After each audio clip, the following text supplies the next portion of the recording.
Hello student, मैं हूं Rohit sir, आप लोगों का मैथ टीचर, और स्वागत करता हूं आपका हमारे चैनल इंटर साइंस क्लासेस में। दोस्तों, चैप्टर का नाम क्या है हमारा? समुच्चय, जिसे इंग्लिश में सेट बोलते हैं।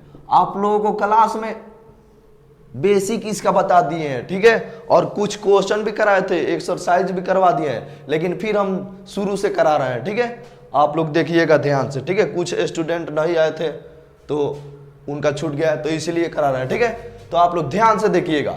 समुच्चय आप लोगों को बताए थे कि सुपरिभाषित वस्तुओं के संग्रह को क्या कहते हैं? समुच्चय कहते हैं। सुपरिभाषित मतलब उससे हम लोग परिभाषित हैं, हमारे सामने है, ठीक है, उसको हम जानते हैं, ठीक है, उससे हम परिभाषित है, चर्चित हैं, तो क्या कहलाएगा? हमारा समुच्चय, ठीक है। सुपरिभाषित वस्तुओं के संग्रह को समुच्चय कहते हैं। और समुच्चय को दिखाते कैसे हैं, उसका निरूपण कैसे करते हैं, ये भी बता दिए थे। तो हमने बताया था कि समुच्चय को ABCD के बड़े अक्षर से दिखाया जाता है ना, और उसके एलिमेंट को ABCD के छोटे अक्षरों से दिखाया जाता है, कॉमा लगा लगा कर। यही ना है समुच्चय, सेट। ये बताए थे ना आप लोगों को, ये एक सेट का उदाहरण है, समुच्चय का उदाहरण है, ठीक है। तो ये सब हम आप लोगों को करा दिए थे क्लास में ऑफलाइन। कुछ क्वेश्चन भी कराए थे, लेकिन अब हम लोग शुरू से करेंगे एक्सरसाइज 1.1 से, और कुछ स्टूडेंट का छूट गया है, इसीलिए शुरू से करा रहा है, ठीक है। तो आप लोग ध्यान दीजिएगा। तो देखिए, चलते हैं हम लोग एक्सरसाइज पे। बेसिक तो हम लोग क्लियर कर लिए हैं, ठीक है। एक्सरसाइज पे चलते हैं।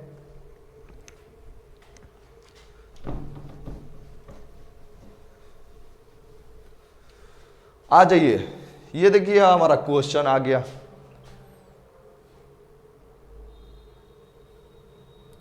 देखिए एक्सरसाइज 1.1 का, एक्सरसाइज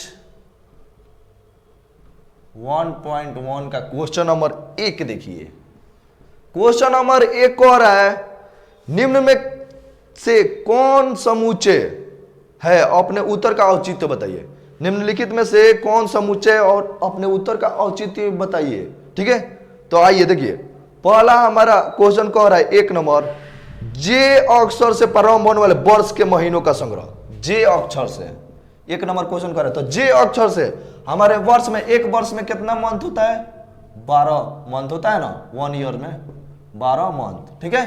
तो 12 मंथ में जे लेटर से कौन कौन सा महीना स्टार्ट होता है, इसको आप लोग को बताना है। तो एक जनवरी हो जाएगा, दूसरा क्या हो जाएगा? जनवरी शॉर्टकट में, ठीक है। फिर हो जाएगा जून, हो जाएगा जुलाई भी हो जाएगा। इसके अलावा और कोई भी है का? नहीं है। तो 3 गो हमारा है ये, ठीक है। इससे हम लोग परिभाषित है ना, इसको जानते हैं। हम लोगों को पता है कि एक ईयर में 12 मंथ होता है, और जे अक्षर से शुरू होने वाले जनवरी, जून, जुलाई महीना है। इसके अलावा कोई भी नहीं है। तो ये क्या हो जाएगा? समुच्चय हो जाएगा, समुच्चय है, ठीक है। इसका आंसर हो जाएगा समुच्चय। दूसरा क्वेश्चन कह रहा है, भारत के 10 सबसे अधिक प्रतिभाशाली लेखकों का संग्रह, ठीक है। भारत के 10 सबसे अधिक प्रतिभाशाली, तो 10 प्रतिभाशाली लेखकों का संग्रह हम लोग, ये नामुमकिन है, इससे हम लोग परिभाषित नहीं है, ठीक है, परिभाषित नहीं है, ठीक है। तो ये क्या हो जाएगा?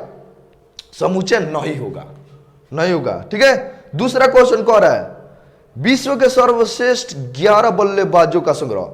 ये भी देखिए, विश्व के सर्वश्रेष्ठ, विश्व में जितने भी बल्लेबाज हैं मैच खेलने वाले, उनका संग्रह, और वो भी 11 बल्लेबाजों का संग्रह, ठीक है, विश्व के सर्वश्रेष्ठ। तो ये संभव है? नहीं है। कोई MS धोनी को मानता है, कोई विराट कोहली को मानता है, कोई रोहित शर्मा को, कोई ऋषि पंत को, ये सब का अलग अलग हो जाएगा। सब किसी का फेवरेट एक नहीं ना हो सकता है। तो ये क्या हो जाएगा हमारा? ये भी समुच्चय नहीं होगा, ठीक है। देखिए अगला है हमारा क्वेश्चन, आपकी कक्षा के सभी बालकों का संग्रह। आपके क्लास में 11th क्लास में कितना बालक है, उनकी संख्या को गिन सकते हैं ना हम लोग, उससे परिभाषित है, निश्चित है, बढ़ नहीं सकता है। तो ये क्या हो जाएगा? समुच्चय हमारा हो जाएगा, ठीक है। अब देखिए, 100 से कम सभी प्रकृत संख्याओं का संग्रह। 100 से कम, तो 100 से कम 99 होगा, और 99 से लेके 1 तक होता है ना, 1 2, ये 99 तक होगा, 1 से लेके 99 तक 100 से कम, तो ये प्राकृत संख्या निश्चित है, इससे अधिक नहीं हुआ, तो ये भी क्या हो जाएगा, एक समुच्चय होगा। ठीक है, अब देखिए 6 नंबर, लेखक प्रेमचंद्र द्वारा लिखित उपन्यासों का संग्रह। लेखक प्रेमचंद्र द्वारा लिखित उपन्यासों का संग्रह। तो देखिए लेखक प्रेमचंद्र जितना भी उपन्यास लिखे हैं उनको हम लोग जानते हैं, उनका एक क्या होगा, समूह होगा, तो हम लोग जानते हैं, तो ये क्या हो जाएगा, समुच्चय हो जाएगा। ठीक है, निश्चित है कि इतना लिखे हैं। ठीक है, अगला है हमारा क्वेश्चन, सभी सम पूर्णांकों का संग्रह। तो सम पूर्णांक देखिए, मान लीजिए सम पूर्णांक, तो सम पूर्णांक को हम लोग जानते हैं, मान लीजिए 6 से स्टार्ट हो रहा है, तो -5 होगा, फिर -4 होगा, -3 होगा, -2 होगा, 1 होगा, 0 होगा, ये 1 1 -1, ठीक है, 0, फिर 1 2 3 4 5 6 डॉट डॉट डॉट, इधर भी डॉट डॉट डॉट, तो इसको हम लोग जानते हैं। ठीक है, संपूर्णांक होते, ये भी क्या हो जाएगा, हमारा समुच्चय हो जाएगा। ठीक है, इससे परिचित है, परिभाषित है हम लोग। अगला है, इस अध्याय में आने वाले प्रश्नों का संग्रह। तो इस चैप्टर में सेट समुच्चय में जितना भी प्रश्न है उसका संग्रह एक हम लोग बना सकते हैं ना, निश्चित है कि इतना ही प्रश्न है, तो ये भी क्या होगा, समुच्चय होगा। 10 नंबर देखिए, विश्व में सबसे अधिक खतरनाक जानवरों का संग्रह। तो विश्व में सबसे अधिक खतरनाक जानवरों का संग्रह, क्या ये समुच्चय हो सकता है, विश्व के सभी खतरनाक जानवरों का संग्रह? तो कोई हाथी से डरता है, कोई सांप से डरता है, कोई चूहा से डरता है, तो ये फिक्स नहीं ना है। तो कोई किसी को खतरनाक शेर को मानता है, कोई खतरनाक, कोई इंसान को खतरनाक मानता है, तो क्या ये संभव हो सकता है ना, निश्चित नहीं है, तो ये भी क्या होगा, ये समुच्चय ना होगा। दूसरा क्वेश्चन देखिए, मान लीजिए एक समुच्चय दिया है, इसको मिटा दें, चलिए चाहे यहां पे लिखते हैं, मान लीजिए एक समुच्चय दिया ए, जिसके एलिमेंट है हमारा क्या, 1 2 3 4 5 6, 1 2 3 4 5 6, ये समुच्चय है जिसका एलिमेंट है 1 2 3 4 5 6, ये समुच्चय है। क्वेश्चन दिया है यहां पे बिलोंगिंग टू और नॉट बिलोंगिंग टू। तो देखिए एक नंबर क्वेश्चन दिया है 5 dot dot A, filling the blanks, रिक्त स्थानों को भरना है। ठीक है, तो देखिए 5 का ए सेट से रिलेशन है कुछ, देखिए तो इसका एलिमेंट है, तो यहां पे क्या हो जाएगा, बिलोंगिंग टू। अगर इसमें मिलेगा तो बिलोंगिंग टू, और नहीं मिलेगा तो नॉट बिलोंगिंग टू। ये आप लोग को बता दिया है बिलोंगिंग टू क्या होता है, नॉट बिलोंगिंग टू क्या होता है। ठीक है, तो क्वेश्चन करा रहे हैं, देख लीजिए। ठीक है, आप लोग इसमें आगे बना लीजिएगा, 6 को क्वेश्चन दिया है। ठीक है, जैसे मैं एक लास्ट क्वेश्चन दिया 10, जैसे मैं यहाँ पे लास्ट क्वेश्चन 6 नंबर दिया, इसी में 10 डॉट डॉट डॉट डॉट ए, तो देखिए तो 10 का इस सेट से कुछ रिलेशन है नहीं ना, इसका एलिमेंट इसमें नहीं है, 10 कहीं दिख रहा है नहीं है, तो नॉट बिलोंगिंग टू लगा देंगे। इसके बारे में बता दिए, आप लोग देख लीजिएगा, इसमें का और क्वेश्चन सोल्यूशन कर लीजिएगा। ठीक है, अगला क्वेश्चन पे हम लोग चलते हैं। निम्नलिखित समुच्चयों को रोस्टर रूप में लिखिए।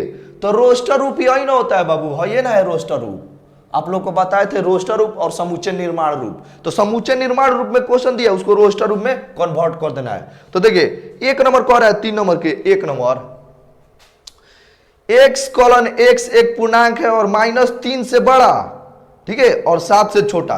तो -3 से बड़ा क्या हो जाएगा बाबू, -2 -1 0 1 2 3 4 5 6, और 7 से छोटा का है तो 6 तक रहेगा, सीमित रहेगा। ये हमारा उसका आंसर हो गया 1 का। बी नंबर देखिए, संख्या 6 से कम एक प्राकृत संख्या। तो 6 से कम प्राकृत संख्या क्या होता है, 5 4 3 2 1, तो 6 से कम आ जाइए 1 2 3 4 5, यहीं तक हो जाएगा हमारा आंसर। ठीक है, 2 नंबर के समझे हैं। 3 नंबर क्वेश्चन देखिए, 3 नंबर इसका कह रहा है कि 2 अंकों की ऐसी प्राकृत संख्या लिखिए जिनके अंकों का योगफल 8 हो। तो 2 अंकों की 3 नंबर के हो जाएगा हमारा सेट, क्या दिया है, सी दिया है, सी सेट दिया है। तो अंकों के योग क्या हो, 8 हो, तो क्या हो जाएगा, हमें रोस्टर रूप में लिखना है तो लिख देंगे 17 हो जाएगा।